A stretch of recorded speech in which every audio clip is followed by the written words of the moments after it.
Alright, we have reached the final in Monte Carlo 2025, and it is the 13th seed Lorenzo Musetti taking on the 2nd seed Carlos Alcaraz. I incorrectly predicted that Alejandro Davidovich Fokina would defeat Alcaraz in 3 sets.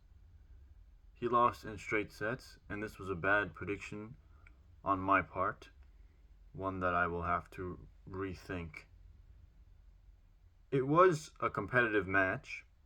The first set was a tiebreak that Alcaraz won 7 points to 2. He was actually up 5-2 in the set and had set points.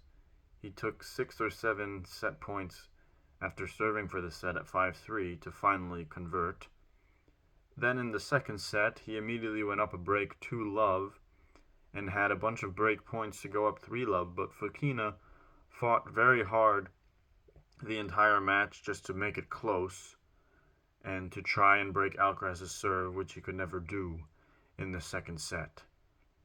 But credit to Fokina, because he's really a fighter, and he hung in there until the very last point and kept fighting to win his service games when it was not always that easy, and kept giving himself a chance to try and break back and draw level. But he was never able to do that. So this was not the best performance from Alcaraz, namely in the breakpoint department, because he squandered many breakpoint opportunities. If you look at the stats, he had 19 breakpoints in the match, and he converted only 3 of them.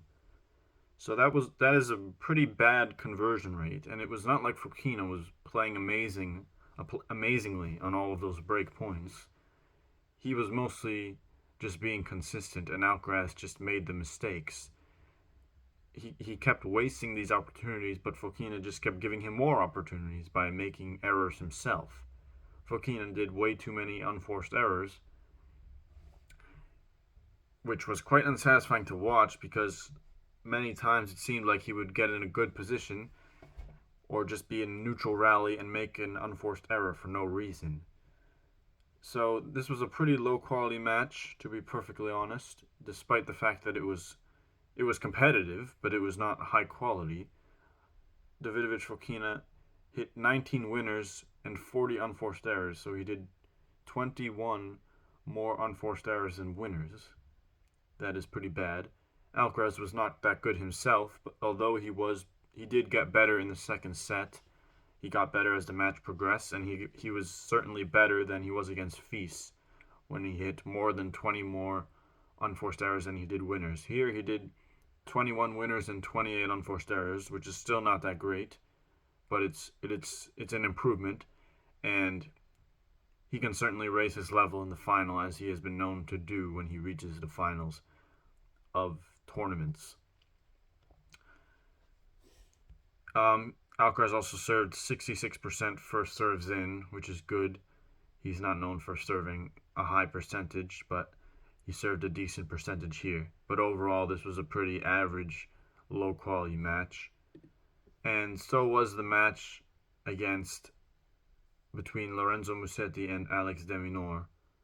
Another pretty low-quality match, this one perhaps even worse. It was quite dramatic, and it had several long rallies, which could be said to make it entertaining, but overall the quality was not very high.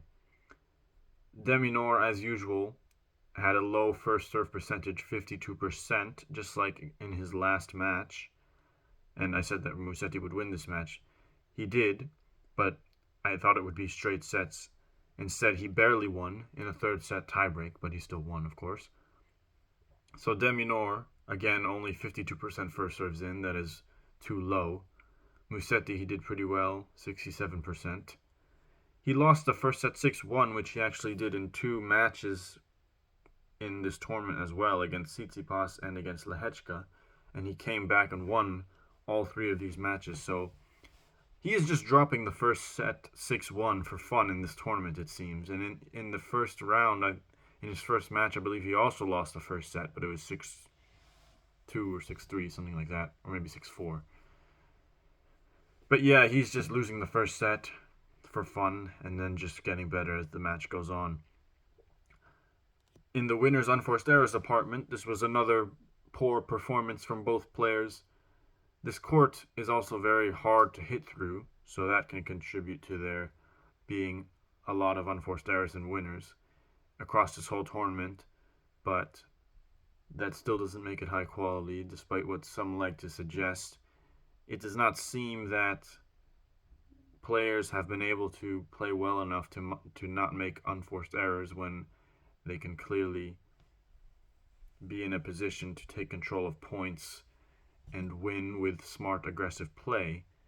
I know the court is slow, but you should still not be making more than double the number of unforced errors as winners, which is almost what both Musetti and de Minaur did.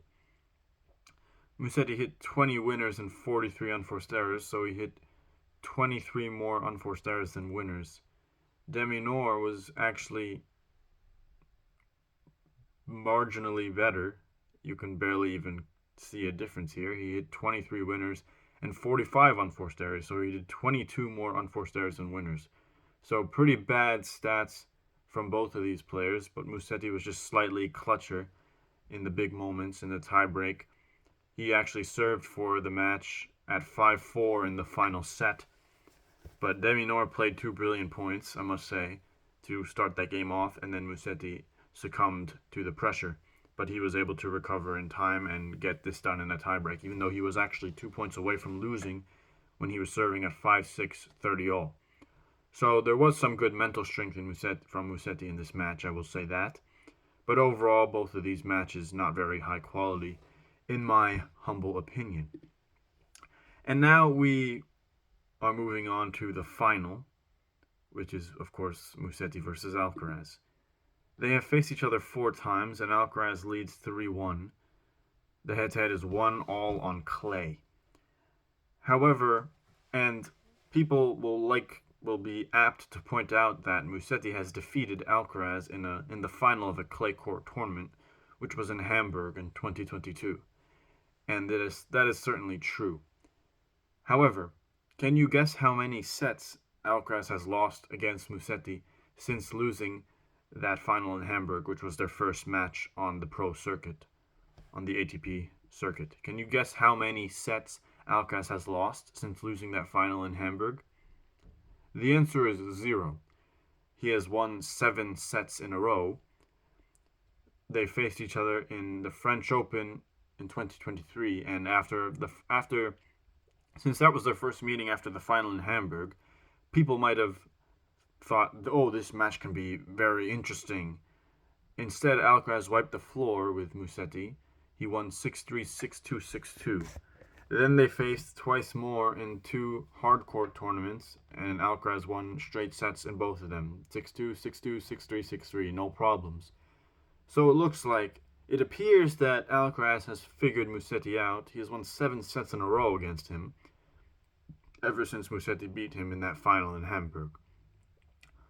So, given that, I believe that Alcaraz will win this final in straight sets and make it 9 sets in a row, because he seems to have this guy's number, and it will not help Musetti that he just came off winning in a final set tiebreak. So, with that being said, I think that Alcaraz will be the champion of Monte Carlo in 2025 by defeating Musetti in straight sets. And now I would like to discuss a conversation that I recently began with some of these friendly YouTube commenters. And again, like I said in my last video, I have absolutely no idea why I still bother to argue with these morons.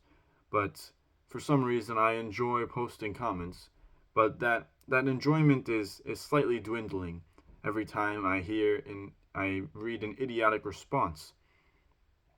So this is a fairly innocuous comment that people like to make a lot whenever they have a player that they like and that has maybe, in their opinion, gotten close to achieving something, even if they haven't necessarily been that close.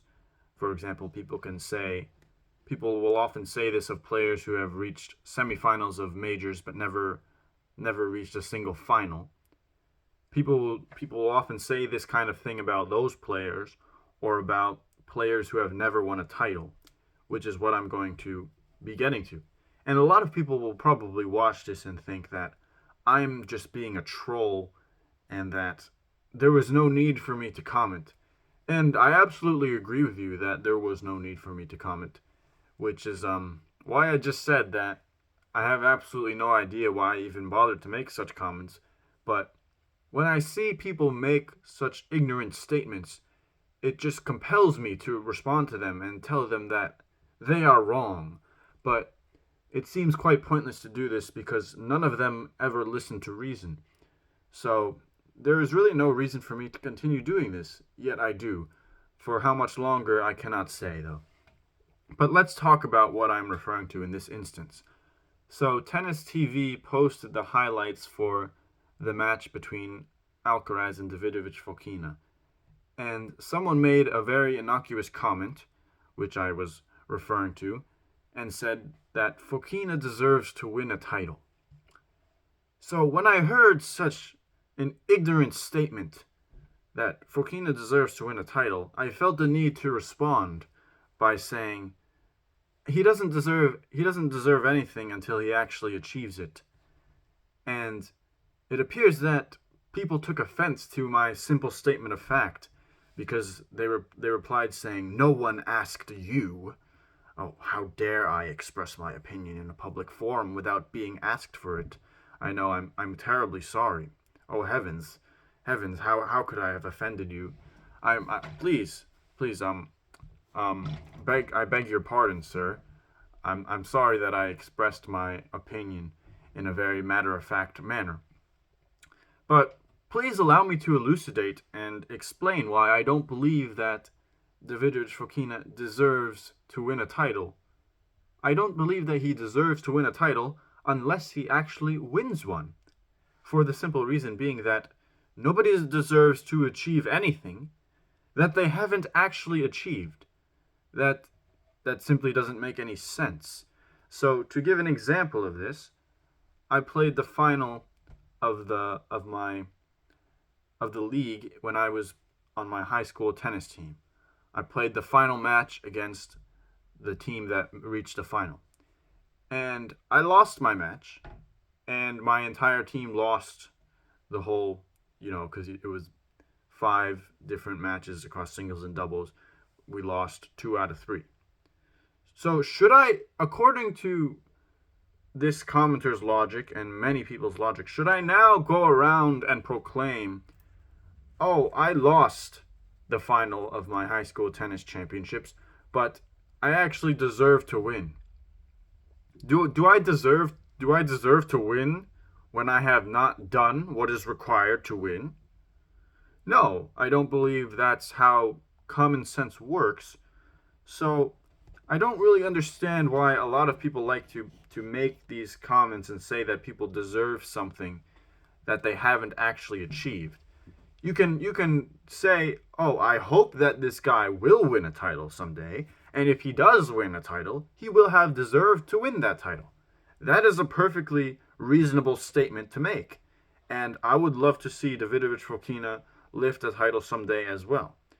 But should I say that he deserves to win it when he has not won one now?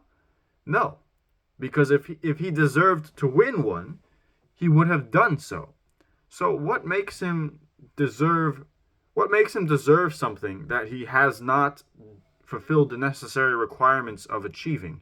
Do you think that Davidovich Fokina himself walks around saying, "Oh, I actually deserve to win a title because I got close to winning it"? Do you think that is the mentality of this professional tennis player?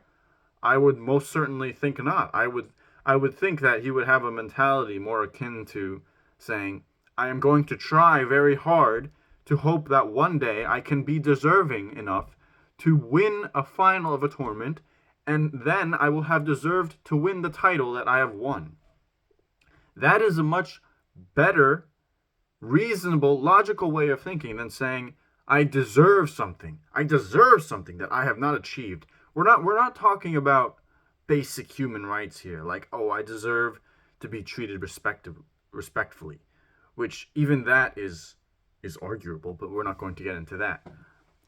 oh, like I deserve to be treated respectfully. Sure, you deserve basic human rights. Like I deserve to be treated well, to have a place to live, to deserve to have enough food. We're not talking about that. We're talking about a very specific, concrete achievement, and then we're proclaiming that someone deserves to have this achievement despite not having done what is necessary to achieve it. Does that make any sense? Because that certainly doesn't make sense to me. By because by this logic, I should say that I deserve to win my championships. I lost, but I deserve to win. Why? Why did I deserve to win if I lost? Well, because I came close to winning. So because I came close to winning means that I deserve to win. I'm afraid that's not how it works because we have very specific and clear conditions for winning and losing. And if you fulfill the conditions to win, then you deserve to win, provided that everything is fair and square, which it usually is, which it was in my case, which it was in Fokina's case. He was not cheated out of any title. No, he lost fair and square in all of the finals that he has been in. He lost completely fair and square. Does he deserve to win the Delray Beach title because he choked miserably? No.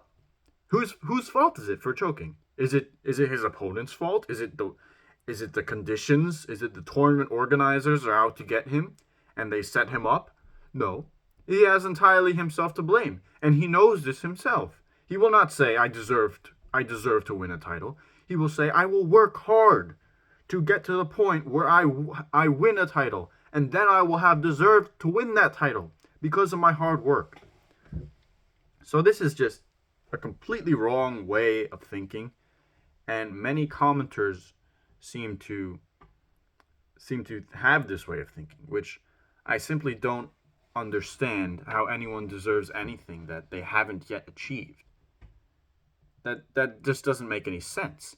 You can't deserve something that you haven't fulfilled the requirements of achieving. But these people, so I should say that Federer deserved to win Wimbledon 2019. And these people will probably say, yeah, he did. Well, actually, no, he didn't. Because he didn't win the match point. And we have established that in order to win a match, you have to win the match point. So therefore, if someone doesn't win a match point, then he most certainly does not deserve to win the match. Because he didn't do what has already been clearly and explicitly laid out as what is required to win the match. It's really quite simple. If you don't do what is required to win, you don't deserve to win. It's very simple. I don't understand what's so hard about this. And then people go even farther with this. And they take players like Monfils, Dimitrov, etc., and they say, oh, these guys deserve to win a slam someday.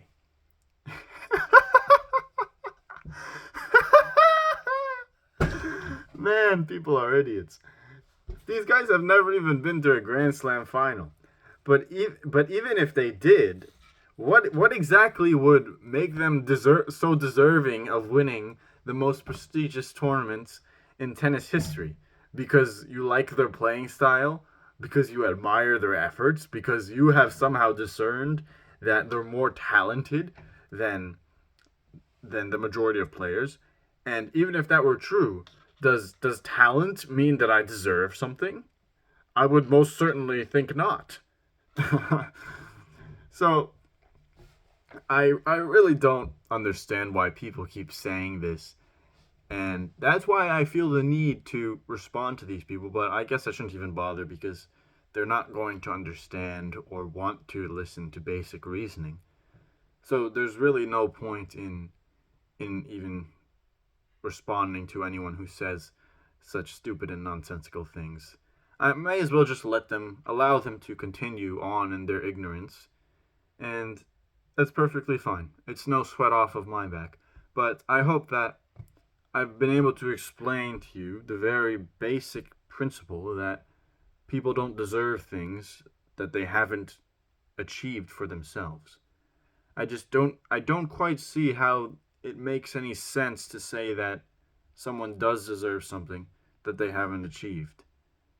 Especially when we're talking about something where this is not like a subjective judging. It's not like someone is picking like who does. It's not like a Grand Slam is like a beauty contest and we're saying like, oh, there's judges and we're saying, oh, I think you have the best looking game of tennis, so you win this. And then other people can say, well, I disagree with their opinion, so I think other people deserve this award as well. If it were something like that, then there is some gray area. But this is not a beauty contest. This is a very objective competition where it's everybody knows exactly what they have to do in order to win. Everybody knows exactly what you have to do in order to win a Grand Slam. You have to win 7 best-of-5 matches in a row. It's exactly the same, no matter who you are. If you're the world number 1 or if you're the world number 120, what is required to do to win a Grand Slam is the same thing, and everybody knows this. And then people will say, "Oh, well, no, you have to go through qualifying." Yes, that's true. When you're low ranked, you may have to go through qualifying, but that does not make you more deserving of winning something. When you signed up for an event knowing what the conditions were, and everyone had to go through this at some point. It's not like the people that got to the higher rankings just got there based off of like random chance. They actually earned their way up because we live in the tour is a meritocracy, and if you produce results, you will go higher in the rankings. Everybody has known this for decades. So it really makes no sense, and it is the height of irrationality to claim that a player who has not achieved something deserves to achieve it. That simply doesn't make any sense. And I guess I don't really need to explain this anymore because I think that it should be obvious, but yeah, I've made my point, and Alcaraz will win in straight sets against Musetti in the final tomorrow, and he will win Monte Carlo.